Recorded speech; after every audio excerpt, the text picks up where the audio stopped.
Hello friends, welcome to my channel Sheetal's kitchen Gujarati.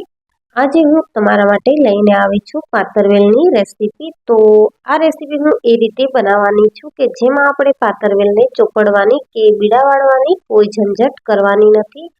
અને તે છતાં પણ આ પાતરવેલનો જે નાસ્તો બનાવી રહી છું તે ખૂબ જ ટેસ્ટી એવો બનીને રેડી થવાનો છે।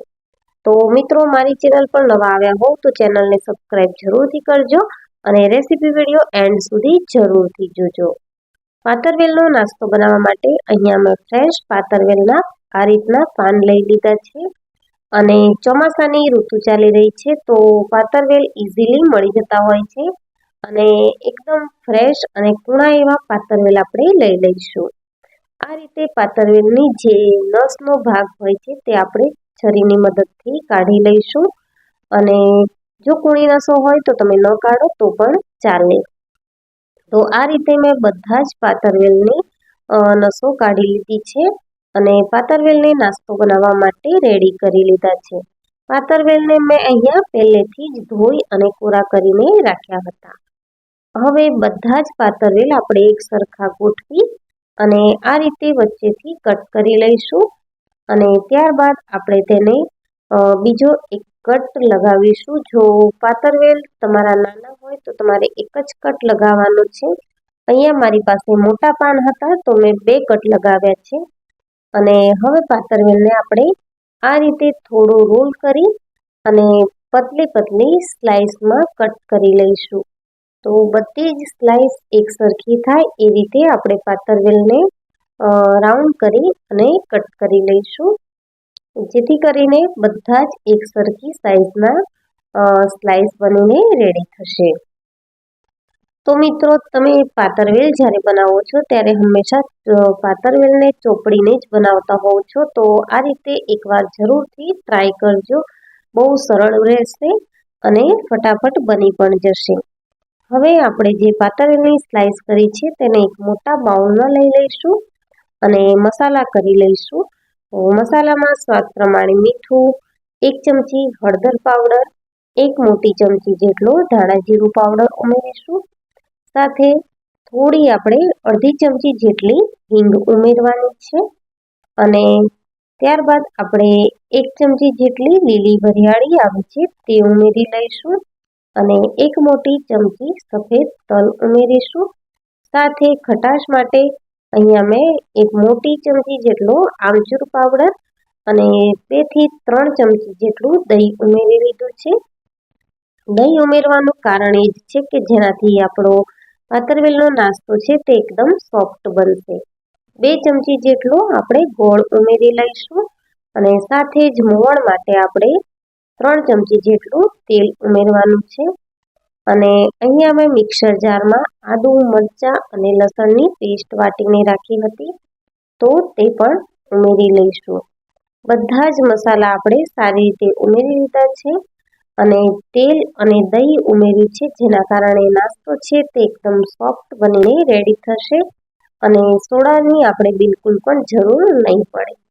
બધા જ મસાલાને પાતરવેલની સ્લાઇસ સાથે સરસ રીતે મિક્સ કરી લઈશું અને ત્યારબાદ મેં અહીંયા 1 વાટકી જેટલો ચણાનો કરકરો લોટ લઈ લીધો છે અને તેટલા જ પ્રમાણમાં 1 વાટકી જેટલો બાજરીનો લોટ લઈ લીધો છે।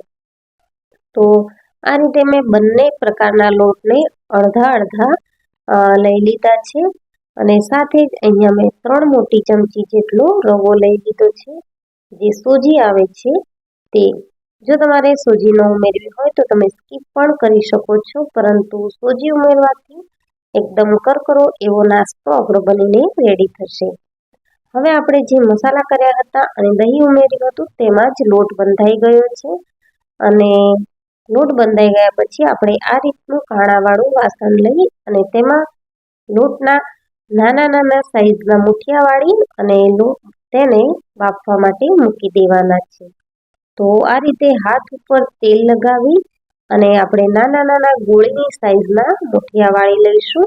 તો આ રીતે આપણા પાતરવેલના ગોળીના મુઠિયા બનીને રેડી થઈ જશે। તો બધા જ મુઠિયા અહીંયા મેં વાળી લીધા છે અને આ જે મુઠિયા છે તે બફાયા પછી ડબલ સાઇઝમાં થઈ જશે અને એકદમ સોફ્ટ એવો નાસ્તો આપણો બનીને રેડી થશે. આ રીતે તમે પણ આ રેસીપી જરૂરથી ટ્રાય કરજો. અને અહીંયા મેં બધા જ મુઠિયા વાળી લીધા છે અને કઢાઈમાં પાણી ગરમ થવા પણ મૂકી દીધું છે. તો આપણે મુઠિયાને બફાવા માટે 15 મિનિટ જેવું હાઈ ફ્લેમ પર રાખીશું. 15 મિનિટ પછી મુઠિયા છે તે ઠંડા થઈ ગયા છે અને આ રીતે આપણે ચેક કરી લઈશું. જો નાઈફ એકદમ ક્લીન આવે છે તો મુઠિયા અંદર સુધી સરસ બફાઈ ગયા છે. હવે મુઠિયાને વઘારવા માટે આપણે મોટી કઢાઈ લઈ લીધી છે અને આ રીતે મુઠિયા છે તે કાણાવાળા વાસણમાંથી ઇઝીલી છૂટા પડી જાય છે. તો આ રીતે મેં બધા જ મુઠિયાને ખોલી લીધા છે અને હવે વઘાર માટે આપણે 3 થી 4 ચમચી જેટલું તેલ મૂકીશું.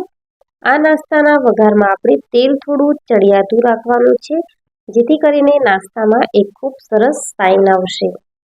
તેલ ગરમ થઈ ગયું છે તો આપણે 1 ચમચી જેટલી રાઈ ઉમેરી લઈશું અને સાથે જ 1 મોટી ચમચી જેટલા સફેદ તલ ઉમેરવાના છે. 8 થી 10 મીઠા લીમડાના પાન ઉમેરી લઈશું. વઘાર સારી રીતે તળી જાય એટલે આપણે ગોળી મુઠિયા જે વાળીને રાખ્યા હતા બાફીને તે ઉમેરી લઈશું અને એકદમ સ્લો ફ્લેમ ઉપર મુઠિયાને ક્રિસ્પી એવા થવા દઈશું. તો અહીંયા લગભગ 6 થી 7 મિનિટ જેવું થઈ ગયું છે અને સાઈડ બાય સાઈડ પલટાવી અને મેં મુઠિયાને આ રીતે ક્રિસ્પી કરી લીધા છે.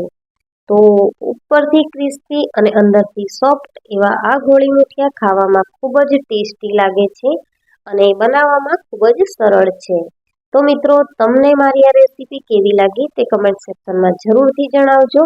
અને જો રેસીપી વિડીયો ગમે હોય તો વિડીયોને લાઈક કરજો, શેર કરજો અને મારા ચેનલને સબસ્ક્રાઈબ જરૂરથી કરજો.